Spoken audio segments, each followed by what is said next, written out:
नमस्कार. मी भाऊ तोरसेकर. तुम्ही बघत आहात प्रतिपक्ष. मित्रांनो, गेल्या 2-4 दिवसामध्ये म्हणजे मला वाटते 16-17 जूनला केव्हा तरी हे उभाठा शिवसेनेच्या 9 पैकी 6 लोकसभा सदस्य फुटणार आहेत आणि शिंदे गटात जाणार आहेत याच्या बातम्या यायला सुरुवात झाल्या आणि त्याविषयी उलटसुलट बातम्या येत असताना त्यातले काही लोक पुढे येऊन बोलत होते आणि हे सगळं सुरू झालं. त्यानंतर जवळजवळ शिक्कामोर्तब म्हणजे जे उद्धव समर्थक पत्रकार आहेत त्यांच्याशी माझं बोलणं झालं.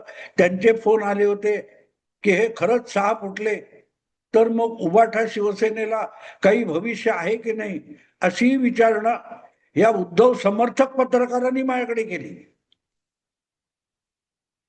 की भाऊंचं म्हणणं काय बघू. आणि त्यांनी आशा सोडली होती की संपला, उद्धव गट संपला. जे आता कोल्हापूरला आलेल्या केंद्रीय गृहमंत्री अमित शहानी सांगितलं की आता शिंदे गट म्हणायची गरज नाही, खरी शिवसेना म्हणजेच एकनाथ शिंदे यांचे शिवसेना. त्यामुळे अर्थातच उरलेला जो आहे ज्याला उभाठा शिवसेना म्हणतात किंवा उद्धव गट म्हणतात त्याचं समर्थन गेल्या 4 वर्षापासून जे अनेक पत्रकार हिरिरीने करतायत अशापैकी 3 पत्रकारांशी माझं बोलणं झालं आणि त्यांना चिंता पडलेली आहे की आता उद्धव गटाचं काय होईल. आणि हे नॉर्मल असतं म्हणतं. म्हणजे मी त्या पत्रकारांवर आरोप करत नाहीये, ब्लेम करत नाहीये. ज्या वेळेला त्यांनी हिरिरीने एखाद्या गोष्टीचं समर्थन केलेलं असलं तर मग ती गोष्ट खोटी पडताना किंवा उद्ध्वस्त होताना त्या गोष्टीपेक्षा किंवा त्या व्यक्तीपेक्षा त्याचं समर्थन करणाऱ्यांचं दुःख जास्त असतं. आणि म्हणून अशा लोकांना सध्या भयंकर चिंतेने ग्रासलेलं आहे की या प्रकारे खरोखरच उद्या उभाठा सेनेचे 6 खासदार जे अजून विषय अरांतरी आहे ते खरोखरच शिंदे गटात गेले आणि उद्धव ठाकरेंच्या गाठीशी जे काय 2-3 उरतील ते ते असलं आणि मग आमदार फुटले तर आणि नंतर नगरसेवक फुटले तर पुढे उद्धव ठाकरे यांचा गटच शिल्लक राहणार नाही का. याची चिंता उद्धव ठाकरे, आदित्य ठाकरे किंवा ठाकरे परिवाराला जितकी नसेल तितकी या लोकांना आहे. कारण त्यांनी आजवरची ज्यांची हयात शिवसेनेला कट्टर विरोध करण्यात गेली त्यांना सेक्युलर झालेल्या उद्धव गटाची इतकी चिंता आहे की तितकी चिंता खुद्द उद्धव ठाकरेंना सुद्धा आपलं राजकीय भवितव्य आहे की नाही याची नाहीये, तितकी या लोकांना त्याची चिंता आहे. आणि म्हणून त्या माझ्या 3 पत्रकार मित्रांनी जे उद्धव समर्थक आहेत, मी उद्धव भक्त म्हणत नाही, मी समर्थक म्हणतो, त्यांनी मला विचारलं ह्यांचं भवितव्य काय. तर मी सांगितलं चिंता करू नका, एकही खासदार एकही आमदार उरला नाही तरी उद्धव ठाकरे यांच्या उभाटा शिवसेनेला मरण नाही. ती परत उभी राहू शकते, परत उभी राहू शकते. आणि तुमच्यासारखे खंदे समर्थक असल्यावर काय पाहिजे, ज्यांच्या खोट्या नाट्या स्तुतीतून भरकटत जात उद्धव ठाकरे इतके रसातळाला आले तरी आपण रसातळाला गेलो असं उद्धव ठाकरेंना वाटत नसेल तर उद्धव ठाकरे जो गट आहे तो अजिबात संकटात नाही, अजिबात नाही संकटात. ते मला वाटतं नरेंद्र मोदींनी, पंतप्रधानांनी एकदा लोकसभेमध्ये कुठचा तरी एक शेर सांगितलेला आठवतो कि तुम्हारे पैरों तले जमीन तक नहीं, तुम्हारे पैरों तले जमीन तक नहीं, लेकिन अजूबा वगैरे काय आहे की तुम्हेही उस पर यकीन नाही, आपल्या पायाखाली जमीन नाही इतके तुम्ही अधांतरी आहात आणि हे वास्तव बघण्याची हिंमत तुमच्यात नाही. आपल्या पायाखाली जमीन नाही याच्यावरही तुमचा विश्वास बसत होत नसेल तर तुमचा कपाळ मोक्ष अपरिहार्य असतो असा त्या शेर काय होता त्याचा अर्थ आहे. उभाठा शिवसेनेची आजची अवस्था तशी आहे त्यांना खऱ्या खुऱ्या संघटनेची, शिवसेना, शिवसेनेच्या शाखा, शिवसेनेचे कार्यकर्ते, पदाधिकारी, आमदार, खासदार, नगरसेवक वगैरे यांची उभाटा शिवसेनेला अजिबात गरज नाहीये. मीडियामध्ये रोजच्या रोज आपल्या वतीने डरकाळ्या फोडणारा कोणतरी असला की आपली शिवसेना आहे याची खात्री उद्धव ठाकरेंना पटते. त्यामुळे अनेक जण मला विचारतात की सगळीकडून आरोप होत आहेत, अगदी आतून आणि बाहेरून आरोप होत आहेत की संजय राऊत यांच्यासारख्या बोलघेवड्या माणसामुळे अखंड शिवसेनेची वाट लागली, दुफळी झाली आणि आता उरलेली शिवसेना जी काय उभाटा आहे तिचं देखील वाटोळ होतंय. तर उद्धव ठाकरे संजय राऊतना आवरत का नाही असाही प्रश्न अनेक जण विचारत असतात. तर त्याचं उत्तर लक्षात घ्या.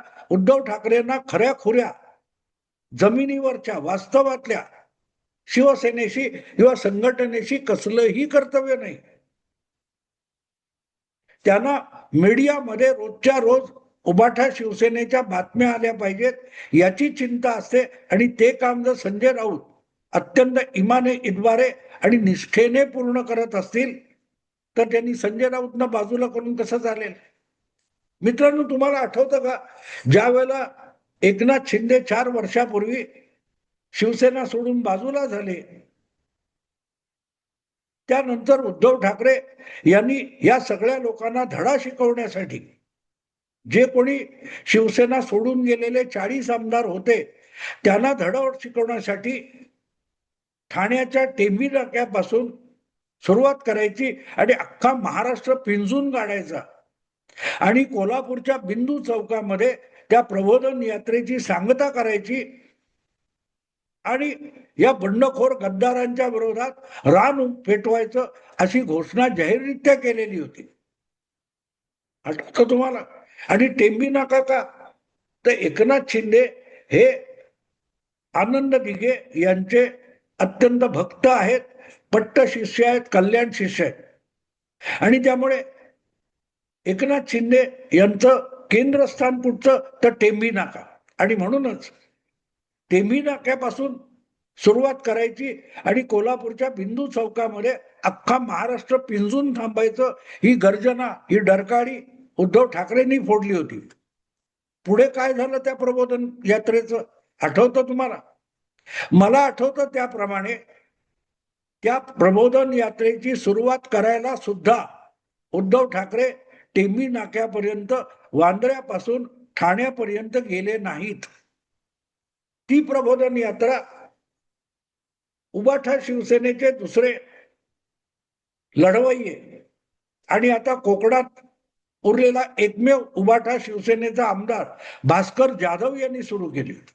भास्कर जाधव यांच्या खांद्याला खांदा लावून शिवसेनेतल्या सगळ्यात जुन्या आणि सर्वाधिक निष्ठावंत अशा शिवसैनिक महिला रणरागिणी सुषमा अंधारे या टेंभी नाक्याला पोहोचल्या होत्या.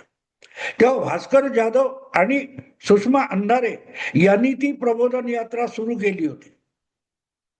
कसे गद्दार हे नालायक आहेत, त्यांनी बाळासाहेबांचा विश्वासघात केलेला आहे, बाप पळवलेला आहे वगैरे वगैरे सांगत भास्कर जाधव आणि सुषमा अंधारे यांनी टेंभी नाक्यापासून सुरू केलेली ती प्रबोधन यात्रा बाजूच्या पालघर, कुठे नाशिक, जळगाव अशी कुठे कुठे पोहोचली. आणि त्यातून अचानक त्या यात्रेतून भास्कर जाधव अंतर्धान कधी पावले हे त्यांनाही कळलं नाही आणि बाकीच्या उभाटा सेनेला कळलं नाही, मीडियाला कळलं नाही.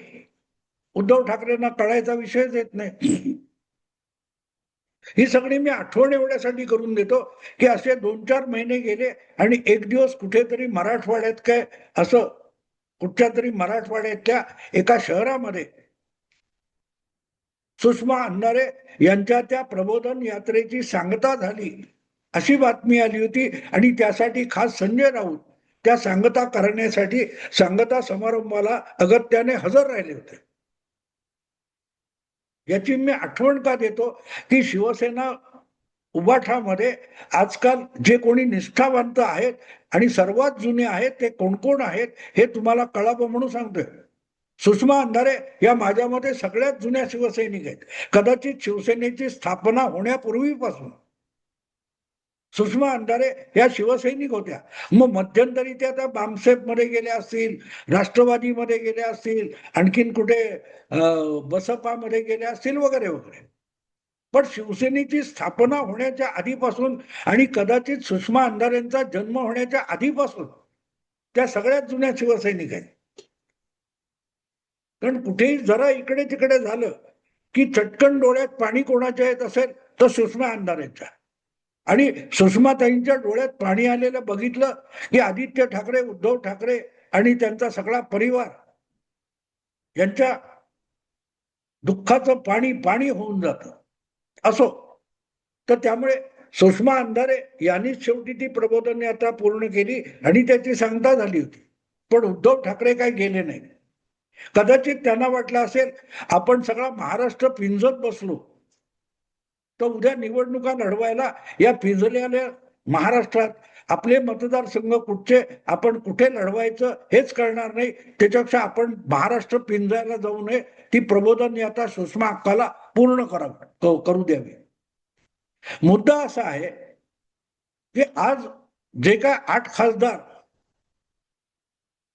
6 खासदार फुटणार म्हणतात, तसे 41 आमदार फुटले. त्यानंतर जी शिवाजी पार्कवरची पहिली सभा झाली होती, ती सभा गाजवणाऱ्यामध्ये कोण असेल तर तो गाजवणारा वक्ता सुषमा अंधारे होत्या. आठवतं तुम्हाला, गळ्यातला तो गमशा काढून गोल गोल फिरवून सुषमा अक्कांनी एकेका गद्दाराच्या घरात जाऊन, मतदारसंघात जाऊन, गावात जाऊन त्याला धडा शिकवण्याची शपथ शिवाजी पार्कच्या दसरा मेळाव्यामध्ये घेतली होती. आठवतं तुम्हाला? आता काय धडा शिकवला, कोणी कुठचा धडा गिरवला माहिती नाही, पण जवळजवळ सुषमा अंधारे ज्या ज्या मतदारसंघातून फिरल्या त्यातून किती आमदार शिल्लक राहिले हे उद्धव ठाकरेंना कळावं. उद्धव ठाकरेंनी ते समजून घेतलं पाहिजे. आपण समजून घेण्याची गरज नाही. पण उद्धव ठाकरे बसलेस कापूस पिंजत. महाराष्ट्र पिंजण्यापेक्षा कापूस पिंजला तर एखादी गादी उशी होईल, म्हणून कदाचित उद्धव ठाकरेंनी महाराष्ट्र पिंजाचा सोडला. पण म्हणून उद्धव ठाकरे यांचं नेतृत्व बुटकं किंवा ठेंगणं होत नाही. त्यांची महत्वाकांक्षा आणि त्यांची इच्छाशक्ती याच्यापेक्षा गगन ठेंगणं आहे. उद्धव ठाकरे आणि त्यांचे पुत्र आणि त्यांचे लाडके निष्ठावान यांच्या अपेक्षा आणि आकांक्षा पुढे गगन ठेंगणं असं कोणीतरी पूर्वी लिहून ठेवलेलं आहे. आकांक्षा पुढे ती दिसे गगन ठेंगणे. ती ओळ खास उबाठा शिवसेनेच्या निष्ठावंतांसाठी 50, 60, 70 वर्षापूर्वी लिहून ठेवलेली आहे. महाराष्ट्र गीत म्हटलं की ते येतं, आकांक्षा पुढे ती दिसे गगन ठेंगणे. त्यामुळे उद्धव ठाकरे इतके लढवई आहेत, इतके मोठे लढवई आहेत की तानाजी मालुसरे यांच्यानंतर उद्धव ठाकरेंचाच नंबर लागतो. करीन ती पूर्व असं एक ऐतिहासिक वाक्य तानाजीच्या तोंडी असलेलं आम्ही एक नाटक बघितलं होतं शाळकरी वयामध्ये. उद्धव ठाकरे तसे, त्यांनी ठरवलं तर पश्चिमेला ते पूर्व करू शकतात.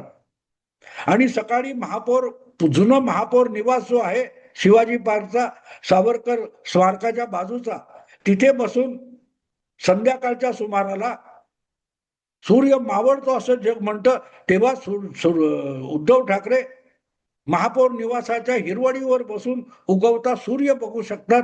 कारण ते म्हणतील तिथून पूर्व होते आणि त्यामुळे पश्चिमेची पूर्व होऊन सूर्य उगवतानाही आपल्याला दिसू शकेल. हा सगळा गमती म्हणून मी बोलत नाही मित्रांनो. ज्या प्रकारे त्या पक्षाची अवस्था आहे, तेव्हा त्यांच्याशी निष्ठावान असलेल्या पत्रकारांना मी सांगितलं, काळजी करू नका, उरलेले अगदी अनिल देसाई, अरविंद सावंत, अनिल परब ही सगळी मंडळी सोडून गेली तरी बिघडत नाही. सगळी मंडळी शिंदेकडे गेली, मिन्नेकडे गेली तरी फरक पडत नाही. उद्धव ठाकरे यांच्याकडे सगळ्यात मोठे 2 दणदणीत सरदार आणि लढवय्ये आहेत, जे सगळ्याच्या सगळा मीडिया दणाणून टाकतात. ते हाताशी असले की उद्धव ठाकरेंना चिंता नाही. सुषमा अक्का अंधारे आणि संजय राऊत हे दोघे असले तर पुन्हा एकदा शिवसेना ब्रिगेड नावाचं नवं काहीतरी उद्धव ठाकरे उभं करू शकतील. ज्या बाळासाहेबांची निंदा नालस्ती संभाजी ब्रिगेड मधून करायचे आणि सुषमा अक्का करायच्या, त्यांना सोबत उद्धव ठाकरेंनी घेतलेलं आहे. आता संभाजी ब्रिगेडचं काय झालं माहित नाही, तर त्यातली ब्रिगेड आणि सुषमा अक्का आणि संजय राऊत हे दोन लढवय्ये सोबत असले तर बाकीचे गेले तेल लावत. उद्धव ठाकरेंना त्याची पर्वा नाही. राऊत आणि अंधारे हे दोन सोबत असले तर उबाठा सेना ब्रिगेड नावाचं काहीतरी उद्धव ठाकरे उभं करतील आणि शिंदेसकट देवेंद्र फडणवीसांना आणि भाजपला सुद्धा धडा शिकवतील. आणि आपण बघू एक दिवस की मारुती मारुती काय असतो, उद्धव ठाकरे सुद्धा विजयाचा सूर्य गिळायला झेपावलेले आपण बघू शकू. मित्रांनो, आता थांबतो. आवडलं लाईक करा, शेअर करा आणि प्रतिपक्षाला सबस्क्राईब करा. नमस्कार.